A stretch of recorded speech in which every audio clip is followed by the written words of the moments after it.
আসসালামু আলাইকুম। আমি মাহফুজুর রহমান, বিএসএস অনার্স, চুয়াডাঙ্গা সরকারি কলেজ, অর্থনীতি বিভাগ। আমি আপনাদের সামনে উপস্থিত হয়েছে আমাদের যে YouTube channel and Facebook page রয়েছে, HSC ICT and economic solve. এই চ্যানেল এবং পেজের ধারাবাহিক ভিডিওর পর্বে আপনাদের সবাইকে স্বাগত জানাই।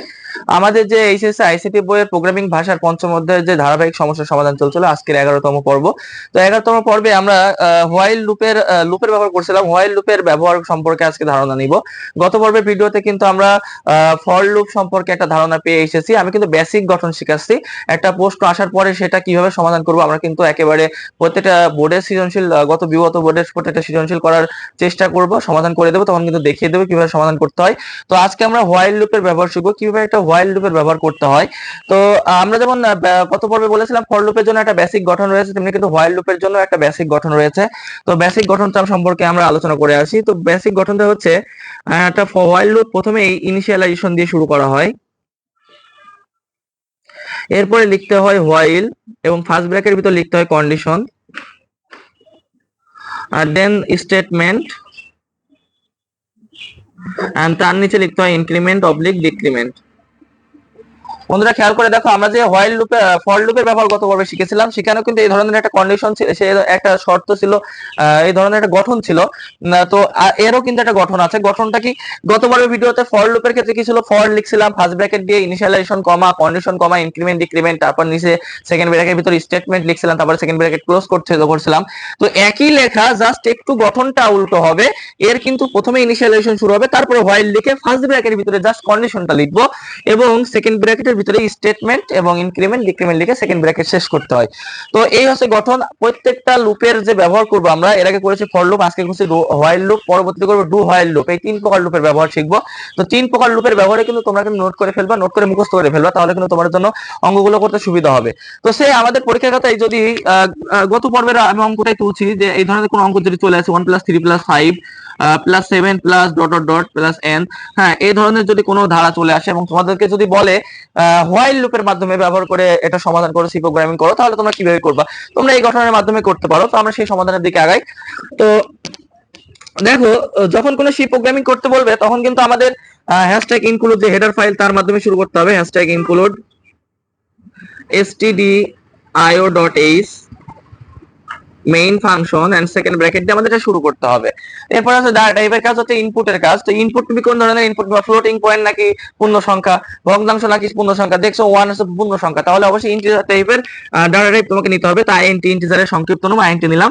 প্রথম অক্ষর আই দিয়ে প্রকাশ করব, তারপরে নিব হচ্ছে এন এন্ড কমা দিয়ে সে আগের মতো লিখলাম S plus S equal 0, semicolon দিয়ে শেষ করলাম। হয়ে গেল আমাদের ডাটা টাইপ আর ভ্যারিয়েবলের কাজ। দেন আমাদের একটা কাজ বাদ আছে। আমি বলেছিলাম প্রত্যেকটা সি প্রোগ্রামিং করার সময় এই লাইনটা লিখতে হয়, প্রিন্টএফের একটা ঘর। প্রিন্টএফের ঘরটা লেখা লাগবে না, স্ক্যানএফের একটা ঘর লিখতে হবে এখানে, যেটা কম্পিউটার এটা স্ক্যানএফ করে নিবে। পার্সেন্টেজ ডি লিখতে হবে, যেহেতু তুমি ইন্টিজার টাইপের ডাটা টাইপ ইনপুট নিয়েছো। পার্সেন্টেজ কয়বার লিখবো? যে কয়টা ইনপুট ওখানে আই নিয়েছো, একটা ইনপুট নিয়েছো, তাই পার্সেন্টেজ ডি কিন্তু তোমাকে একবারই লিখতে হবে ইনভার্টেড কমার ভিতরে, কমা দিয়ে এন্ড আই লিখে দিবা, দিয়ে সেমিকোলন দিয়ে শেষ করবা। এরপরে তোমার হোয়াইলের যে গঠনটা আমি একটু আগে দেখালাম, সেই গঠন মোতাবেক আগাতে হবে। তো হোয়াইলের গঠনে প্রথমে কি ছিল? ইনিশিয়ালাইজেশন।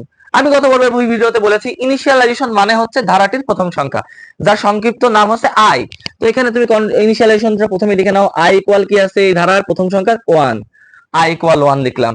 অবশ্যই প্রত্যেক লাইন শেষে একটা করে সেমিকোলন দিবা, ঠিক আছে? আচ্ছা, তারপরে কি আছে?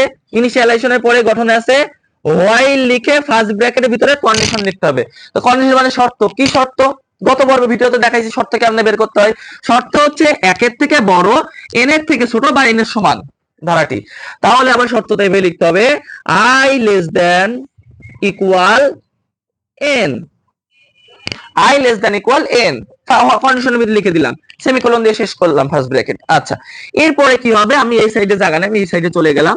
এরপরে কি আছে আমাদের গঠনে? একটা সেকেন্ড ব্র্যাকেট, তার ভিতরে স্টেটমেন্ট এবং ইনক্রিমেন্ট ডিক্রিমেন্ট করতে হবে। স্টেটমেন্ট কি জিনিস আমি বলেছি, যখনই লুপের ব্যবহার করতে বলে যদি মাঝখানে প্লাস দেখো, স্টেটমেন্টে একই হবে, এস সমান সমান এস প্লাস আই, এইভাবে করতে হবে। নেক্সট তার নিচে হবে ইনক্রিমেন্ট ডিক্রিমেন্ট। অর্থাৎ এখানে বাড়ছে না কমছে? অবশ্যই বাড়ছে, 2 ঘর করে বাড়ছে। তাহলে ডিক্রিমেন্ট হচ্ছে, ডিক্রিমেন্ট কয় ঘর করে হচ্ছে? আই সমান সমান আই প্লাস 2, 2 ঘর করে বাড়ছে। হয়ে গেল আমার ডিক্রিমেন্টের কাজ। দেন আমাদের একটা লজিক্যাল প্রিন্টএফ এর কাজ, যেটা কম্পিউটার আমাদেরকে বের করে দেবে ধারাটির সমাধান। আমরা প্রিন্টএফ লিখবো, প্রিন্টএফ লিখে এখানে লিখবো পার্সেন্টেজ ডি, যেহেতু আমাদের ইনপুট নিয়েছি পূর্ণ সংখ্যা, তাই আউটপুটটাও পূর্ণ সংখ্যা বেরাবে, তাই এখানে পার্সেন্টেজ ডি লিখবো, পার্সেন্টেজ এফ লিখবো না। তো ইনভার্টেড কমার ভিতরে অবশ্যই নিতে হবে, কমা দেব, এখানে আমরা লিখতে পারি এস, অর্থাৎ সামটা বের করে যোগফল বের করে দেবে, ধারাটির যোগফল।